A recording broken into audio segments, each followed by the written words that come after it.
stop before you check the sky. Picture this. A kid opens an umbrella inside because the headline said a rain of promises. You'd look a little silly, right? Okay, now, quick forecast joke. The political weather says 100% chance of promises and a small chance those promises remembered where they parked. Practical and fashionable. Here's the rule I want you to remember. News is like weather, easy to notice, but you need 3 small habits to stay safe. Ready to try them with me? Whoa! Love a rule that sounds like a playground game. All right, here's the idea in one sentence.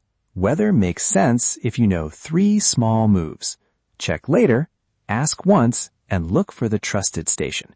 No grown-up words, just simple steps. First forecast, sunny promises. Imagine a headline cheering, "We'll build a new playground." The sky is bright yellow, balloons pop, pop, and you can almost hear confetti crackles. But balloons are not swings. A ribbon cutting is not a finished slide. Reporter Jahangeer peeking behind the balloons. Where are the swings? I say confetti, not nuts and bolts yet. Exactly, and the little habit here is simple. Check later. Ask someone or look for a picture of workers in real swings instead of just a ribbon. One short question can turn a bright promise into something you can touch. So sunglasses for optimism and a follow-up checklist for the swings? I'm bringing a notebook. Bring a tiny notebook. Or just ask one grown-up, did anyone see the swings being built? That's all. Quick, simple. Second forecast. Cloudy confusion. Picture a gray morning. You hear a distant horn. Someone says the bus stopped. Another voice says it didn't.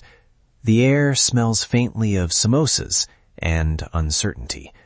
When things are foggy, people guess and stories get mixed up. Is that fog or a samosa steam signal? Because I follow the samosa. When you smell that fog of stories, ask one clear question. Where did you hear that? It helps your grown-ups check if the story came from a reporter, a friend, or just someone guessing in a chat. But what if asking just makes more guesses? Like you ask and everyone starts guessing louder. Doesn't that make the fog thicker? Good point. Short answer, a single clear question helps more than it hurts. If you ask calmly, grown-ups can say where the news came from, and that often stops the guessing. It's like opening a little flashlight in the fog. Exactly. One question, not a debate. If the answer is, I heard it on a group chat, treat it like fog until someone shows a clearer picture. That keeps you safe and curious. Nice. On to the third one. Windy, stormy debates.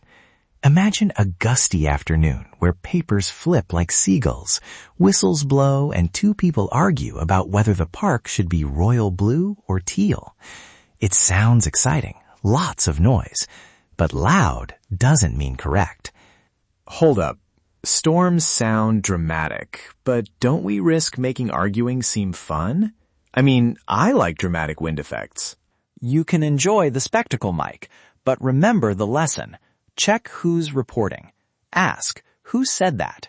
Where did they get their facts? A trustworthy source is like a weather station with real instruments, not someone waving a stick and yelling about wind speed.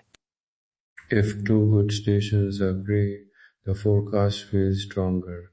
If it's only loud shouting, take a step back and ask a grown-up to help find a trusted report. Simple and safe. Okay, rapid recap with stickers. 1. Promises are sunny. Check later if balloons turned into swings. 2. If news is cloudy, ask, where did you hear that? 3. When it's stormy and loud, look for a trusted reporter before you decide. And my bonus tip, if someone promises free ice cream, still bring a snack. Just saying. Tiny challenge. Try one of the 3 today. Ask one clear question when you hear a story, then tell a grown-up what you found.